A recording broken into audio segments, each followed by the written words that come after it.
오늘 본문에 기록된 탄식하다는 말은 고통받고 힘들어하면서 한숨 쉬고 있는 상태를 나타내는 단어입니다. 성경에 기록된 이 탄식은 비극적인 상태로 지속되는 고통보다는 회복이 약속된 소망이 있는 고통으로 주로 사용되고 있습니다. 하나님을 믿지 않는 사람들의 탄식은 허탄함과 허망함과 허무함의 표현입니다. 그리고 깊은 좌절과 실망감의 표현이기 때문에 그들의 탄식은 인생의 덧없음, 무가치함을 발견하면서 이제 모든 것 다 끝났다, 이런 표현입니다. 그러나 예수 그리스도를 믿고 하나님의 자녀간 우리들도 세상 살아가면서 너무나 기가 막힌 일을 당하면 탄식할 때도 있습니다. 한숨 나올 때도 있습니다. 아휴, 이거 어떻게 하지? 이런 탄식, 이런 신음소리를 우리들이 내게 될 때에 하나님을 안 믿는 사람들이 내뱉는 탄식하고는 다릅니다. 그것을 성경은 오늘 이 탄식이라는 이 단어 안에서 깊이 가르쳐주고 있습니다. 그것은 우리들의 내뱉는, 우리들이 모르는 영혼의 깊은 아픔과 고통 속에서 나오는 우리의 신음소리가 우리는 입에서 내뱉은 것이 되지만 하나님은 그 탄식을 들으시며 은혜를 베풀어 주시기 때문에 우리 탄식 안에는 잘 될 것이다, 복을 받을 것이다, 나아질 것이다 라는 소망이 담겨 있고, 그 탄식을 들으신 하나님은 은혜를 베풀어 주시겠다는 약속이 담겨 있다는 사실을 성경에서 오늘 기록된 이 탄식이라는 단어 안에서 사용하고 있습니다. 그렇기 때문에 일반적으로 비극적인 상태에서 탄식하는 것이 아니라 우리는 회복이 약속된 소망이 있는 고통으로 사용되고 있기 때문에 오늘 본문에서는 짧은 말이었지만 3번이나 이 단어가 아주 중요하게 우리들에게 보여지고 있습니다. 그래서 우리는 구원의 은혜가 있다는 믿음을 갖고 오늘도 아무리 힘들고 어렵고 탄식할 일이 있어도 소망 가운데 살아갈 수 있는 겁니다. 성경에 보면 22절에 피조물의 탄식이 있습니다. 성경은 고통을 받고 힘들어하는 가운데 나오는 탄식은 우리 사람들에게만 있는 것이 아니라 하나님이 창조하신 모든 피조물에게도 있다고 말씀하고 있습니다. 하나님이 창조하신 동물, 식물뿐만 아니라 생명을 가진 모든 것들이 고통을 당할 때 아파하고 힘들어하고 탄식하고 슬픔과 진통의 고통에서 해방되기를 간절히 바라고 있다고 말합니다. 요즘 비가 내리지 않고 가뭄이 심하기 때문에 댐마다 저수지마다 수위가 낮은 것을 보며 벌써 내년에 농사질 것을 걱정하는 분들이 많습니다.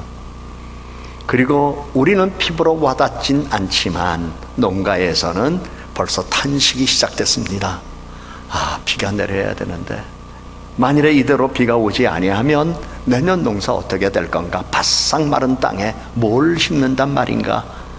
그러면서 이건 도저히 인간이 할 수 없는 일이기 때문에 하나님의 도움만을 바라보며 탄식하는 분들이 있습니다. 그런데 성경은 오늘 22절 말씀에 사람들만 탄식하는 게 아니라 피조물도 탄식한다고 합니다. 달리 표현한다면 가뭄 때문에 갈라진 마른 땅도 탄식하고, 그리고 그 땅에 심겨진 풀뿌리도 탄식하고, 그 물을 먹고 마시고 살아야 하는 생명을 가진 동물들도 탄식하는데, 동물, 식물, 생명을 가진 모든 피조물들이 인간의 죄 때문에 이 땅에서 받아야 하는 그 고통의 아픔 속에 그들도 탄식하고 있다고 성경은 말합니다. 우리 모두가 다 에덴 동산에서만 살고 있다면 탄식할 일이 어디 있겠습니까? 그러나 아담과 하와가 죄를 범한 이후에 에덴 동산에서 쫓겨났고 이제는 대가를 치르며 살아가는 삶의 과정에 우리 모두는 구원의 은혜를 받고 하나님의 자녀로서 회복된 삶을 살아가는 기쁨과 감사를 갖고 경험할 뿐만 아니라 때로는 힘들어도 소망을 가지고 살아가며 모든 것들을 참으며 견딜 수 있지만, 그러나 이미 동식물들과 생명을 가진 모든 피조물은, 그들은 하나님께서 이 땅을 새롭게 만들어 주시기 전까지는 그들은 모두 죄와의 저주와 사슬 아래 있기 때문에 고통을 당하고 탄식하고 있다고 성경은 말하고 있습니다. 그래서 이 같은 사실은 모든 피조물은 가치없고 쓸모없는 상태를 말하는 허무한데 굴복하고 있다고 말하고 있습니다. 인간의 죄 때문에 혼돈과 무질서와 부패의 결과로 인하여 안전한 평화에 이르지 못하고 고통받으며 힘들어하고 있다고 성경은 말씀한 것입니다. 창조의 하나님께서는 태초에 사람을 피조물의 왕으로 세우셨습니다. 그러나 첫사람 아담과 하와는 죄를 지은 후 모든 피조물을 하나님 보시기에 불쌍하게 만들었습니다. 하나님이 보시기에 좋았더라. 성경이 창세기 1장에 이렇게 기록되어 있는데, 인간 아담과 하와가 죄를 지은 이후에 모든 피조물들이 하나님의 진노와 저주 아래 있게 됨으로 말미암아 하나님 보시기에 불쌍하게 되었더라. 이렇게 바뀐 삶의 구조 속에서 오늘도 우리는 현실의 삶을 살아가고 모든 피조물들은 자연 질서와 환경 속에서 살아가고 있습니다. 그러나 본래 가치를 상실하고 존재 목적을 잃어버린 상태에 눌려있기 때문에 성경은 21절에서 썩어짐의 종노릇을 하고 있다고 이렇게 말씀하고 있습니다. 첫사람 아담의 죄로 인한 땅의 저주는 온 세상 온 우주 안에 미쳐 있습니다. 그래서 우주 안에는 썩고 부패한 것들로 가득하고 아픔과 고통은 계속될 수밖에 없었습니다. 하나님이 지으신 첫사람 아담과 하와는 사탄의 꼬임에 넘어가 죄를 졌습니다. 그 결과 에덴 동산에서 추방되었고 인간의 타락은 하나님의 저주를 불러들였습니다. 이후부터 모든 피조물은 하나님 저주에서 피할 수 없는 상황 아래에서 성경이 피조물이 고대하는 바는 하나님의 아들들이 나타나기를 바라는 것이라고 성경이 말씀하고 있고, 모든 피조물들이 하나님의 아들들이 나타나기를 소망하며 탄식하고 있다고 성경은 말씀합니다. 이것이 피조물의 고대하는 바라고 말씀합니다. 성경은 모든 피조물이 오늘날까지 다 함께 신앙하며 진통을 겪고 있고 하나님의 아들들이 나타나서 모든 저주의 사슬에서 풀어주기를 바라고 있습니다. 이것이 피조물의 고대하는 바입니다. 오늘도 우리의 삶의 자리에 우리는 하나님의 은혜를 더 느끼를 원하는 간절함이 있습니다.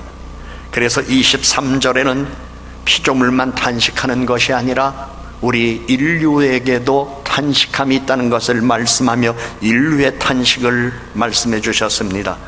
성령을 받은 사람들도 하나님의 자녀로 살아가기 때문에 은혜 안에서 범사에 감사하며 항상 기쁨이 넘치는 삶을 살아야 되지만, 때로는 현실에 부딪히는 어려움 때문에, 때로는 나의 계획이 좌절되는 일들 때문에, 예상하지 못했던 일들 때문에, 예측하지 못했던 일들 때문에 어려움을 경험하게 되고 마음속으로 왜 이런 일이 생겼을까? 이럴 때는 어떻게 해야 될까? 앞으로 어떻게 해야 하나? 이러한 탄식을 할 수밖에 없는 삶의 자리가 하나님의 자녀로 살아가는 우리들에게도 있다고 성경은 말합니다. 그 이유는 우리가 몸에 속량을 받지 못했기 때문이라고 성경은 말씀하고 있고, 사도 바울은 이 같은 삶의 과정과 경험 속에서 그는 하나님의 은혜를 충만하게 받은 사람이고 성령의 권능과 능력도 경험한 사람이지만, 그는 자신의 한계 상황을 경험하면서 오호라 나는 공고한 사람이로다, 이 사망의 몸에서 누가 나를 건져내랴 라고 하는 깊은 탄식을 하나님께 드린 적도 있었습니다.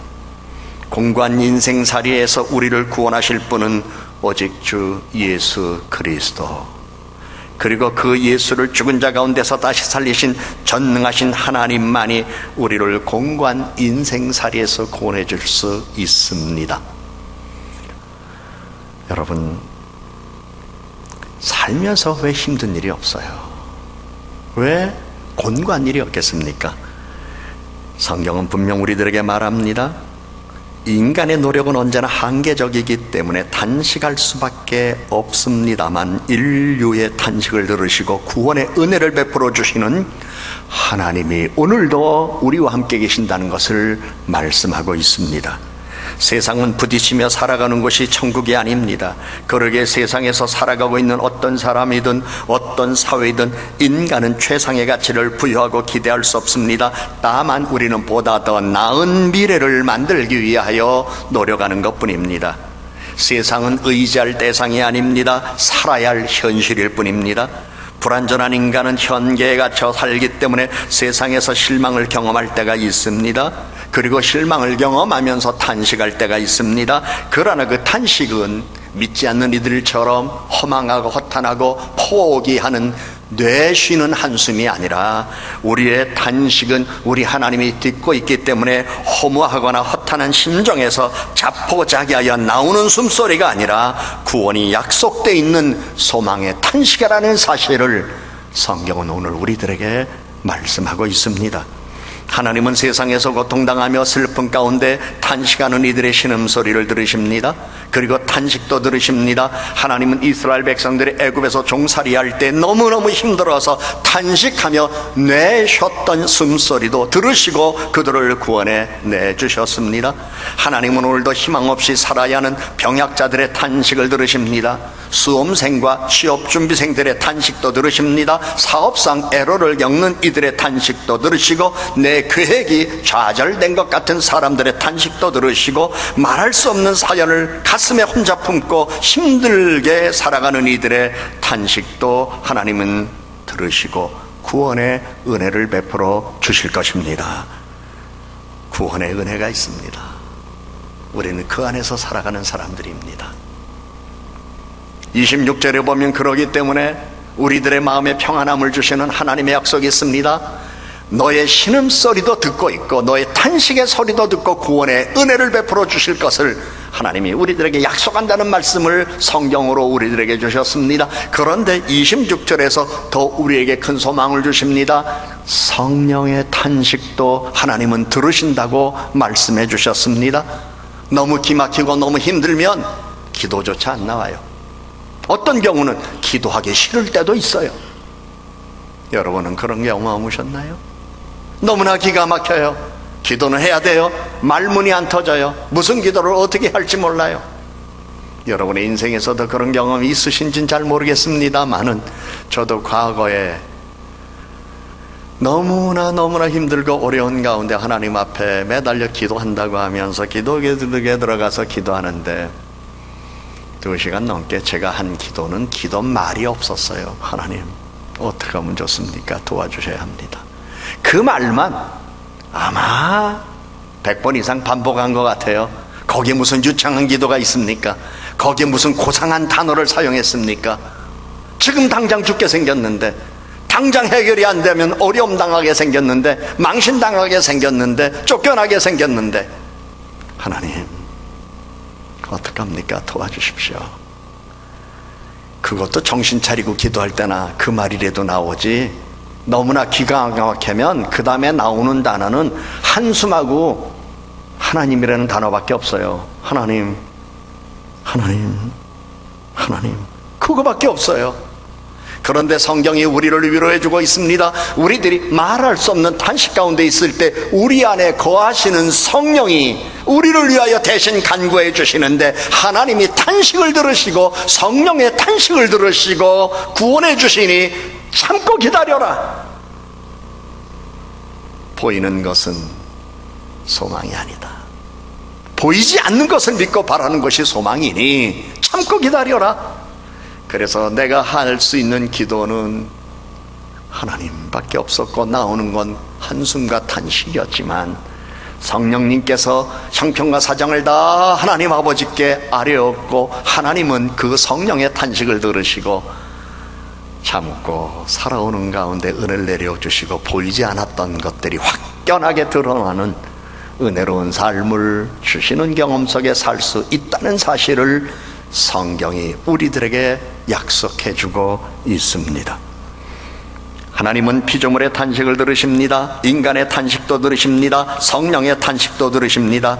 오늘 이곳에 나와 예배하는 여러분은 하나님의 자녀입니다. 하나님은 자녀들의 신음소리와 탄식 들으시고 은혜 베풀어 주십니다. 여러분 자녀를 낳아 기르면 많은 경험을 하게 되죠. 어린아이가 이제 말을 배워서 어려움을 당할 때 엄마 하면 엄마가 알아듣고 갑니다. 그런데 아이가 어떤 때 엄마 부르기 전에 비명소리를 먼저 지를 때도 있습니다. 그때는 엄마가 자기를 부른 게 아니라 비명소리를 들었지만 달려갈 때도 있습니다. 뿐만 아니라 아이가 누워 잠을 자는데 왠지 신음소리가 다른 것 같습니다. 아, 이 아이가 어디 아프구나 직감적으로 알고 기도해주고 병원에 데리고 가는 경우도 있습니다. 엄마 나 아파. 그래서 아픈 걸 확인하는 사람도 있지만 신음소리를 들으면서도 아픈 걸 아는 엄마들이 있음을 우리는 잘 알고 있습니다. 하나님은 우리 아버지이십니다. 하나님은 우리를 사랑하시는 분입니다. 하나님은 우리를 돌보시는 분입니다. 하나님이 우리의 관심을 가지시고 우리를 지켜보시는 분이십니다. 그렇기 때문에 우리의 탄식 소리가 너무나 기가 막혀서 때로는 나오지 않을 때도 있어도 우리 안에 거하시는 성령님의 탄식을 하나님이 들으신다고 말씀하십니다. 그 탄식을 들으시고 우리 하나님을 로마서 8장 28절에 있는 말씀대로 하나님을 사랑하는 자, 그 뜻대로 부르심을 입은 이들에게는 모든 것이 합력하여 선을 이루느니라 말씀합니다. 하나님은 자신의 문제를 털어놓는 것을 인내하며 듣고 계십니다. 사업이 어렵고 가족관계가 복잡하고 부부간에 갈등이 있고 직장생활이 불만족스럽고 미래가 암담한 현실 속에 살면서 탄식하는 것 듣고 계십니다. 절망에 휩싸인 채 앉아있는 모습도 보고 계십니다. 여러분, 터틀리안이라는 분은 이런 얘기를 했습니다. 소망이란 인내로 등불을 켜는 것이다. 그러기에 소망이란 주변의 일들이 사라져갈 때 끝까지 포기하지 않고 붙드는 겁니다. 소망은 응답이 없는 것 같은 때 기대하며 기도하는 겁니다. 캠펠 모르간이라는 분이 그의 경험 속에서 있었던 이야기를 남겼습니다. 미국 시카고에 대화재가 일어나서 도시 전체가 불에 다 타버린 적이 있었습니다. 장사하시는 분이었는데 이분 가게가 홀라당 다 타버린 거예요. 그리고 불은 다 끄고 잿더미만 남아있는데 폴리스 라인을 이렇게 쳐놨잖아요. 들어가지 못하도록. 그런데 그 앞에 그분이 그 다음날 테이블 하나 갖고 나가서 갖다 놓고 그 앞에 글을 하나 써놨습니다. 나는 아내와 자녀들과 소망을 제외한 모든 것들을 다 잃었습니다. 그러나 나는 내일 아침부터 평상시처럼 이곳에서 장사를 할 겁니다. 이렇게 써놨어요. 그리고 그 다음 날부터 정말 그 테이블 하나 위에 그분이 옷장사를 하셨던 분이었는데 딴 데서 물건을 받아와서 거기에 또 몇 가지 놓고 장사를 다시 시작했어요. 주변에 많은 사람들이 그를 보며 소망을 찾았습니다. 잿더미에 울고 불고 땅바닥 친들 무슨 일이 있습니까? 그런데 이 사람은 그 잿더미에서 소망을 갖고 그는 삶을 시작한 거였습니다. 많은 사람들은 불행한 일을 만나고 나면 인생에 대하여 비관적 태도를 취하는 사례가 많습니다. 어떤 사람은 심지어 자살하는 일들도 있습니다. 너무나 힘들어 자살의 충동을 느낀다면 아까 말씀드렸잖아요. 살자 이렇게 생각하면 되죠.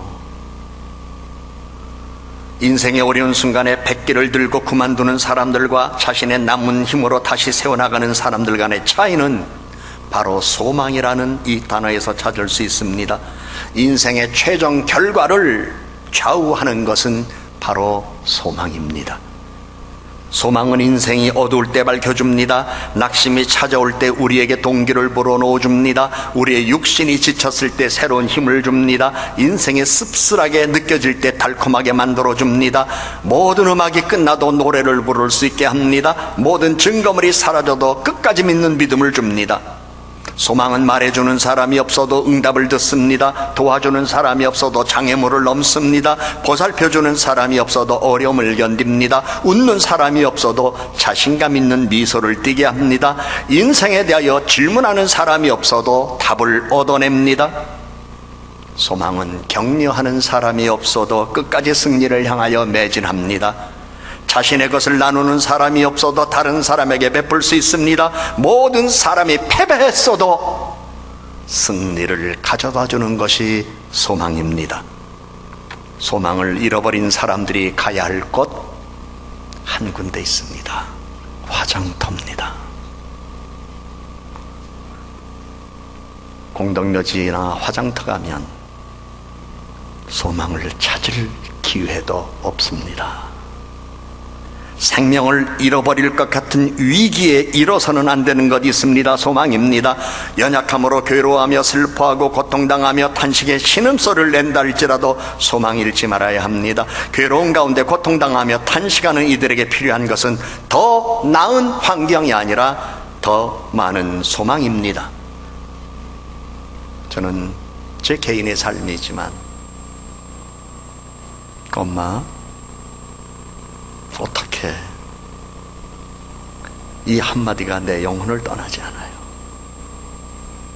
그러면서 이 같은 탄식의 소리는 나의 아들에게서만 들려오는 탄식의 소리 아니라 오늘 여러분의 영혼 속에서, 여러분의 자녀들의 영혼 속에서, 여러분의 남편들의 영혼 속에서, 여러분의 아내의 영혼 속에서 들려올 수 있는 탄식이에요. 나 어떡해?